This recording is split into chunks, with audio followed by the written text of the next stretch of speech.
হয়তো 10 জন 15 জনের নাম থাকতো আর কতগুলি বেনামে দিয়ে পুলিশ মামলা দিত। আর এইবার হইতে কি আপনারা মামলা দিচ্ছেন, 10 জন 15 জনের নাম দিচ্ছেন, 200-250 বেনামি লোক দিচ্ছেন।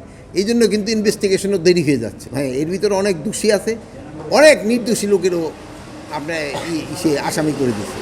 এই জন্যই কিন্তু ইনভেস্টিগেশন দেরি হচ্ছে। এই জন্য আমরা দেখব যে দোষী তারা আমরা শাস্তির আওতায় নিয়ে আসবো, যে নির্দোষ সে যেন কোনো অবস্থায় সাজা না পায় এই ব্যবস্থা আমরা করি। পুলিশের সংস্কারটা একটা কন্টিনিউয়াস হচ্ছে। আমরা দেখবেন এই কিছুদিনের ভিতরেই আমরা এখনো পাইলট একটা প্রজেক্ট নেওয়া হয়েছে। আপনারা সবসময় বললেন জিডি এবং ওই মামলা পুলিশ নিতে চায় না, এই জন্য এটা অনলাইনেই দিতে পারবে। 25 বছরের ওয়ারেন্টিযুক্ত দীর্ঘস্থায়ী দরজা প্রোটেক্টর, আধুনিক ও মজবুত দরজা।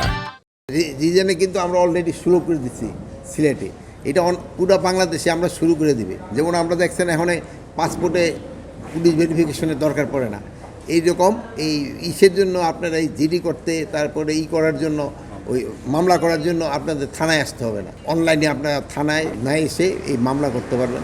প্লাস আপনার ওই যে আগে আপনার বলেন যে রিমান্ডে নিয়ে যদি জিজ্ঞাসাবাদ করার জন্য আমরা কাচের মতো ঘর করে দেবো, যেমন অন্যেরও দেখতে পারবে যে তার সাথে কীরকম কোনো খারাপ আচরণ করা হচ্ছে না, এইসবগুলো করা হচ্ছে। যদি মামলা বাণিজ্যে দুর্নীতির সাথে জড়িত হয় তাকে কাউরি ছাড় দেওয়া হবে না।